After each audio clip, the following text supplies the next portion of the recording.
నమస్తే ప్రజా వాయిస్ కి స్వాగతం.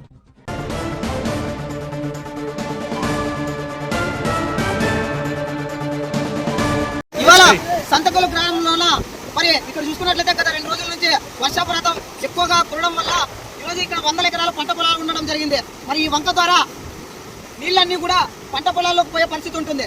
మరి అంటే అధికారులు గతంలోనే ఉండడం జరిగింది. ఈ వంకను పరిశీలించి ఏదైనా ఇక్కడ ఉన్నటువంటి పంట పొలాలకు ఏదైనా వంక దారిలోన నీళ్లు పోయే విధంగా చేసింటే ఈ పరిస్థితి వచ్చేదే కాదు. అంటే ఈరోజు సంతకూల గ్రామంలోన ఇక్కడ రైతులంతా కూడా దాదాపుగా 100 ఎకరాలు ఉంది. ఇప్పుడు చూసుకున్నట్లయితే అంత పంట పొలాల్లోకి వర్షపాతం నీరు అనేది ఆదంలో నుంచి వస్తుండడం జరుగుతుంది. అక్కడ వచ్చేటటువంటి నీళ్లు గత 2 రోజుల నుంచి ఈ వర్షపాతం ఎక్కువగా ఉండటం వల్ల మరి వంకలు కూడా పొంగి పొరులుతున్నటువంటి పరిస్థితి ఏర్పడింది. అంటే ఇక్కడ పూర్తిగా కూడా పంటలు పండించుకున్నటువంటి రైతులు కూడా మరి పూర్తిగా వాటర్ పొలాల్లోకి పోవడం వల్ల రైతులు కూడా నష్టపోయేటటువంటి పరిస్థితి ఏర్పడింది. కాబట్టి స్థానికంగా ఉన్నటువంటి సబ్ కలెక్టర్ గారు మరి ఎమ్మెల్యే గారు ఈ విషయం పైన స్పందించి ఈ ఘటనా స్థలాన్ని పరిశీలించి ఏదైతే వాహనదారులకు కూడా రాకపోకలకు అంతరాయం కలిగింది. ఈ వాటర్ రావడం వల్ల మరి ఎక్కడెక్కడ వెహికల్స్ కూడా నిలిచిపోవడం జరిగింది. కాబట్టి ఇప్పటికైనా అధికారులు ఈ వంకను పరిశీలించి ఇక్కడ ఉన్నటువంటి రైతుల సమస్యలు ఏమున్నాయో తెలుసుకోవాలా. మరి ఎవరైతే పంట నీళ్లు అనేది పంటలో పోయినాయో నష్టపోయిన రైతులను కూడా ఆదుకోవాలనేసి మరి డిఎస్ఎఫ్ చేస్తా ఉన్నాను. రానున్న రోజుల్లో కూడా